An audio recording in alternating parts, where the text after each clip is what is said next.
જીવન જીવવાની આપણી દ્રષ્ટિને એક નવો આકાર આપીએ. તો આવો મળીને કંઈક ખાસ કરીએ. હવે એક નવી શરૂઆત કરીએ. હવે એક નવી શરૂઆત કરીએ. શરૂઆત કરીએ. હા, શરૂઆત કરીએ. Rakshaben, is there life after death? If so, why don't we remember? We remember our past life in real or in dream. આપણને પાછલું કેમ યાદ નથી રહેતું? તો યાદ રહે સારું કહેવાય કે ના રહે તે સારું કહેવાય? ના, પણ જો યાદ રહે તો પાછા આપણે એવા કર્મ કરીએ નહીં ને. ના, પણ આપણને યાદ રહે કે મારો ધણી તો બીજી વાર પરણ્યો, મારા ગયા પછી તો શું થાય આપણને? તો પ્રોબ્લેમ થઈ જાય. અરે બહુ પ્રોબ્લેમ થઈ જાય. એટલે નથી યાદ રહેતું એ જ સારું છે. તો પછી આપણને એટલે એ શું કામ નથી યાદ રહેતું એનું કારણ છે, આ કુદરતી જ હોય છે. મનુષ્યપણામાં જ્યારે મૃત્યુ હોય ને તે મૃત્યુ વખતે બહુ વેદના હોય છે. અજ્ઞાન દશામાં, જ્ઞાન વનાની જ્ઞાન દશામાં મૃત્યુ વખતે સમાધિ મરણ હોય, આનંદ નિરાકુરતા હોય, સમાધિ દશા. પણ જ્ઞાન ન હોય ત્યારે અજ્ઞાન દશામાં એને મોહ છે, મમતા છે, રાગ છે, દ્વેષ છે, એટલે એને દેહમાંથી છૂટતી વખતે બહુ ભોગવટા હોય. જેમ તમને 100 દોરડાથી બાંધેલા હોય તમારે છૂટવું હોય તો કેટલા બધા 100 જણા ખેંચે ને, કેટલું દુઃખ થાય? બહુ થાય. અને તમે બધા દોરડા કપાઈ ગયા અને તમને પછી છૂટવું હોય તો સહેલું. એ આ મમતા, રાગ, અહંકારના દોરડા કપાઈ જાય જ્ઞાન પછી. એટલે તમને મુક્તિનો આનંદ, તમને દુઃખ ના હોય, જનારને દુઃખ ના હોય અને આજુબાજુવાળાને દુઃખ ના હોય. એ સમાધિ મરણ કહેવાય. અને જ્ઞાન પહેલાં તો અજ્ઞાન દશામાં મોહના દોરડાથી બંધાયેલા, તે છૂટતા છૂટતા તો બહુ વેદના થાય, એટલે ભયંકર વેદના. હવે એ વેદના પાછું બીજી વેદના ક્યાં હોય છે? ગર્ભમાં જ્યારે પ્રવેશે છે આ દેહ છોડીને, કાર્બન શરીર, ઇલેક્ટ્રિકલ બોડી અને પ્યોર સોલ. તે કાર્બન શરીર પછી ફિઝિકલ બોડીમાં રૂપાંતર થાય અને ગ્રોથ થાય. પણ એક મહિનામાં પહેલે મહિને જેટલી વેદના હોય ને એના કરતાં 2 ગણી વેદના બીજા મહિનામાં હોય, 3 ગણી વેદના ત્રીજા મહિના, 9 ગણી વેદના 9મા મહિનામાં, અને મરણ વખતે તો હજારો ગણી વેદના હોય. એટલે આ વેદના, ઘર નાનું શરીર મોટું, ત્યાં હું આમ દુઃખમાં ભોગવવામાં પડી રહેવું પડે ઊંધે માથે પાછો. હવે એ વેદનાથી શું થાય છે? બધા પ્રકારના આવરણ આવી જાય છે. નહીં, ઘણા માણસને એક્સિડન્ટ થાય ને, એવું કંઈક વાગી જાય ને તો વેદનામાં પછી એને હું કોણ છું, ક્યાં છું, કે તમે નકુર કશું યાદ નથી મને, આ તમારા વાઈફ થાય ખબર નહીં કે છે. એ વેદનામાં ભૂલી ગયો હોય બધું. પછી પાછું 2 મહિને યાદે આવે તો ધીમે ધીમે જાગૃતિ આવે ને. ત્યારે અહીંયા એટલું બધું આવરણ આવે છે કે પાછલા વ્યક્તિઓના કનેક્શન એને યાદ નથી રહેતા. હા, એને રાગદ્વેષ યાદ રહે છે, ક્રોધમાન માયેલો યાદ રહે છે. તમે જોશો ને ઘણા માણસો ભેગા થાય ને તો પણ અકળામણ થાય, ઘણા ગમ્યા કરે.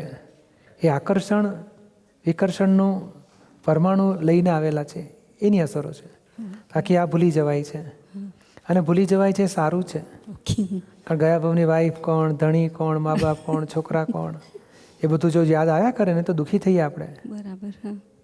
શ્રીમદ રાજચંદ્રનું કદાચ કોઈએ વાંચ્યું હોય તો એ કહે છે અમને 900 ભવનું જ્ઞાન થયું હતું. એને જાતિ સ્મરણ જ્ઞાન કહેવાય છે. કેટલાકને મૃત્યુ વખતે ગર્ભમાં વેદના ન હોય ને, તીર્થંકરોને 3 ગર્ભમાં જ્ઞાન રહેતા હતા, મતિ જ્ઞાન, શ્રુત જ્ઞાન, અવતિ જ્ઞાન. કેટલાક સંતો મહંતો હોય અથવા તો કંઈક જ્ઞાન દશામાં આગળ વધેલા હોય તો મૃત્યુ વખતે એમને વેદના ના હોય, તો એમને પાછલા ભવો દેખાઈ જાય અથવા બધા યાદ આવે. તો એ કહે છે કે અમે વાઈફને જોઈ, મધરને જોયા, એ સંબંધો જોયા ને તમને એટલો બધો વૈરાગ આવે છે કે આ સંસારમાં હવે રહેવા જેવું નથી. ક્લેશ ક્લેશ ક્લેશ થયા કરે છે, ઉપાધિ થયા કરે છે. બોલો, એ નથી ખબર પડતી તો સારું છે ને. તેથી આપણે શાંતિથી એ ભજીયા ખાઈએ, જલેબી ખાઈએ, મજા કરીએ. Why do we say my soul and not I am soul? I soul. And why do we pray that when somebody passed away, his soul result in peace. Rest in peace. Rests in peace. એનું કારણ છે ને, આપણે આમાં બે જાતના સોલ કહેવાય છે, એક વ્યવહાર આત્મા અને એક બીજો મૂળ આત્મા. તો કે હે ભગવાન, એને આત્માને શાંતિ આપો, એના વ્યવહાર આત્માને. એના બિલીફમાં છે ને કે હું, જેમ તમે માનો હું રક્ષા છું, એ માન્યતાવાળા ભાગને વ્યવહાર આત્મા કહેવાય છે. એ વ્યવહાર આત્માને જ શાંતિ થાય એવી પ્રાર્થના કરતા હોઈએ છીએ. અને ભગવાનને જે આપણા ઈષ્ટદેવ હોય, મહાવીર ભગવાન, કૃષ્ણ ભગવાન. અને આજે તમારો મુખ્ય પ્રશ્ન છે my soul and not I soul. એનું કારણ છે કે ત્યારે તમે કહો છો કે હું રક્ષા છું, એટલે તમારે કેવું પડે મારો આત્મા મને અનુભવમાં નથી આવ્યો. તમે એટલે આમાં ત્રણ વિભાગ છે, આત્મા છે, હું છે અને રક્ષા છે.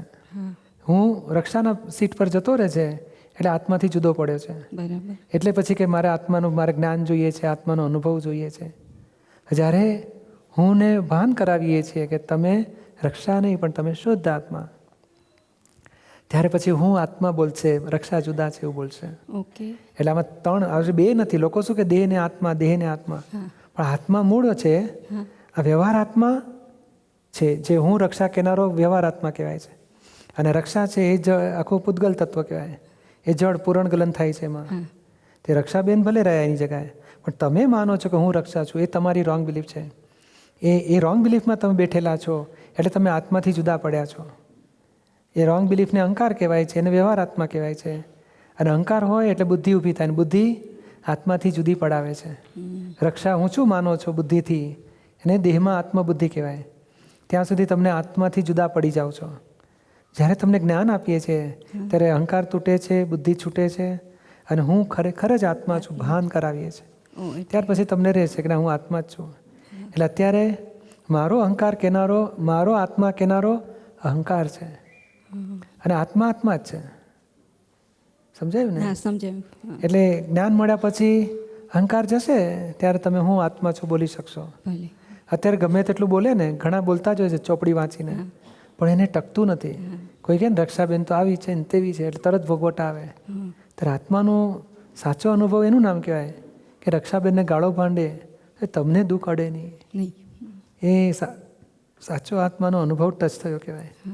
સમજાયું ને? સમજાયું. ને બીજું એ કે આપણે બધા જે વ્યક્તિ વયા ગયા અહીંયાથી રજા લઈ લીધી હોય ને પછી આપણે કહીએ ને આત્માને શાંતિ આપજો, પહોંચે કે ન પહોંચે કે કેવી રીતના પહોંચે? પહોંચે ને. કારણ શું છે કે આત્મા આ નકુરુનું ઘર છોડીને મુંબઈના ઘરે રહેવા ગયા હોય, પણ હોય તો ખરો ને દુનિયામાં, અને વાઇબ્રેશન સીધા પહોંચે એવું છે. પહોંચે ને. આ દેહ છોડીને બીજા દેહમાં જાય ને, તમે જે રૂપે એને જોયા હોય પણ એ આત્માને પહોંચે છે. અરે બેસ્ટ તો પ્રાર્થના જ પહોંચે છે, ક્રિયાઓ પહોંચતી નથી. કે ભાઈ પેલું તર્પણ આપ્યું ને તેરસ પેલું ખાટલો પાથરે ને હોય છે ને બધું, બરાબર, એને શું કહેવાય પેલું સરવણી કરે ને બધું, એ ખરેખર પહોંચતું નથી. એ તો બ્રાહ્મણને પહોંચે. બીજો એક ક્વેશ્ચન ઊભો થાય છે કે આ બધા આપણે ઇન્વિટેશન કાર્ડ્સને પ્રિન્ટ કરીએ, એમાં બધા ફોટા બધા મૂકીએ છીએ, પછી આપણે બધાને ઇન્વિટેશન કાર્ડ મોકલીએ, ઘણા પછી ગેરઉપયોગ કરે, એક બાજુ નાખી દે, તો કોને દોષ લાગે? આમાં બહુ ઊંડા ઉતરવા જેવું નહીં. કારણ શું છે કે આપણે મૂર્તિને ભગવાન કહીએ છીએ, અને આ મૂર્તિ જ્યારે બનતી હોય તો એને પથરા ગણતા હોય લોકો. આપણી શ્રદ્ધા આપણને ફળ આપે છે. જેની શ્રદ્ધા નથી એને કંઈ નુકસાન નથી. તમારી શ્રદ્ધા છે, તમે હાચવો, અને તમે લાગે તો નદીમાં પધરાવી આવો, પધરાવો છે ને ક્યાંક તો એ પાણી એને ડિસ્ટ્રોય કરે છે, કેટલાક જમીન પર ડિસ્ટ્રોય કરે, કેટલાક ફાડીને ડિસ્ટ્રોય કરે. હા કે છે ને, હે મહાવીરનો ફોટો લો ફાડી નાખો, એ દ્વેષપૂર્વક ફાડશે તો એને બહુ મોટું ભગવાનની વિરાધના કર્યા બરાબરનું પાપ લાગશે. પણ જેને કંઈ શ્રદ્ધા જ નથી, કાગળિયાને જેમ જ ગણે છે, તો એને કંઈ નુકસાન નહીં થાય. એટલે આપણે જો ના આપણને થતું હોય કે મારે નથી મોકલવું તો બંધ રાખજો. અને બાકી નહીં તો આ ફોટાઓની કિંમત કેવી છે, એની પ્રતિષ્ઠા કર્યા પછી કિંમત વધે છે. આ મૂર્તિ હોય એમાં ભાવ પ્રતિષ્ઠા કર્યા પછી એની કિંમત વધે. એટલે આપણી શ્રદ્ધા એમાં બેસાડ્યા પછી એ વધારે ફળ આપે છે. અને શ્રદ્ધાવાળી વસ્તુને પછી તોડો ને તો બહુ નુકસાન થાય. અને જેને શ્રદ્ધા નથી, કાગળિયા તરીકે પ્રિન્ટિંગ થાય ને, આપણે પત્રિકા છાપીએ, એ લોકો 5,000 છાપે, અને 200-300 તો આમ તો કાચી પ્રિન્ટ હોય પેલી સેમ્પલ તરીકે, એ કચરામાં નાખી દેતા હોય, તો એને કંઈ એવું પાપે નથી લાગતું. સમજાય ને? કારણ એના દિલમાં ભગવાન છે, એ છે જ. આ કાગળિયાની પ્રિન્ટ તો નકામી શું કરીએ અમે, કે છે કેટલી થપ્પી ભેગી કરીએ, એ પાડી શકે છે. Okay, thank you. દક્કુભાઈનો પ્રશ્ન છે કંપાલા. વેદાંતિમાંથી કોઈને જ્ઞાન થઈ જાય ત્યારે તે વિતરાગ માર્ગે આવ્યા પછી જ થતું હોય છે. એ જે નિષ્પક્ષપાતી થશે ને એ બધાને થઈ શકે. નિષ્પક્ષપાતી એને કહેવાય કે મારે આત્મા જાણવા સિવાય બીજી કોઈ કામના જ નથી. જેમ કૃપાળુ દેખે છે, હું સાચું જાણવાનો કામી છું, બાકી હું ગચમતની કોઈ કલ્પનામાં મારે રહેવું નથી. સમજાય છે ને? આત્મા જાણવાની કામના હોય ને એ બધાને સંકિત થઈ શકે છે. પછી કે અમારા સંપ્રદાયથી જ થઈ શકશે તો પછી એને અટકણ પડી જશે. એને અભિનિવેશ કહેવાય છે. પછી એને મુશ્કેલી બધી. પછી એને સાચી ભાવના છે મારા આત્મા જાણવો છે અને જ્યાંથી મળે ત્યાંથી જાણવો છે, ગમે તેની પાસેથી. કારણ આત્મા વસ્તુ એવી છે ને, સહેલામાં સહેલો રસ્તો આત્મ જ્ઞાની પાસેથી જ મળે. આત્મજ્ઞાની હોય એની પાસેથી આત્માની દ્રષ્ટિ આપણને મળી શકે. જેમ સંસ્કૃતના ટીચર પાસે સંસ્કૃત શીખવા મળે અને ઇંગ્લિશના ટીચર ઇંગ્લિશ શીખવાડે, એવા આત્માના ટીચર આત્મા શીખવાડે. એના જેવી વાત છે. બાકી પછી ગમે તે જાતિ, સ્ત્રી હોય, પુરુષ હોય, વેદાંતિ હોય, બ્રાહ્મણ હોય, જૈન હોય, વૈષ્ણવ હોય, ઇવન પારસી હોય છે, મુસલમાનો આવે છે, એ ક્રિશ્ચિયનો આવે છે, દોડિયા બધા ફોરેનવાળા આવે છે, સ્પેનિશ છે, ઇટાલિયન છે, ડેનમાર્કવાળા આવ્યા, જર્મનીવાળા આવ્યા, ક્યાં ચીલી, બ્રાઝિલ, કેટલે લોકો આવી જ્ઞાન લઈ જાય છે અને સરસ એ લોકો પોતાની પ્રગતિ કરે છે. એટલે બધે ગમે તેને, કારણ બધાને આ દેહ ધર્મની વાત જ નથી, જ્ઞાતિ જાતિની વાત નથી, પોતાના આત્માનું આવરણ તૂટીને આત્માને સીધો અનુભવવાની વાત છે. એટલે પ્રાપ્તિ ગમે તેને થઈ શકે. શ્રીમદને જે સત્સંગ ન થઈ શકવાનું દુઃખ સૌભાગભાઈના પત્રમાં જણાવે છે, તો તે કયો સત્સંગ? આપણે જે અત્યારે કરી રહ્યા છીએ એ જ. એમને પેલું ધંધો કરવો પડતો હતો ને, એ વચ્ચે વ્યવહાર આવતો હતો ને, એ નહોતું ફાવતું એમને. કે મારે આ જોઈએ છે, પણ એવા સત્સંગની ભૂખવાળા જીવો મળવા મુશ્કેલ. 4 જણા માંડ મળ્યા હતા. It's Dada Bhagwan Foundation presentation. Trimandir Sankul, Adalaj, District Gandhinagar, Gujarat. Phone 9327 010101.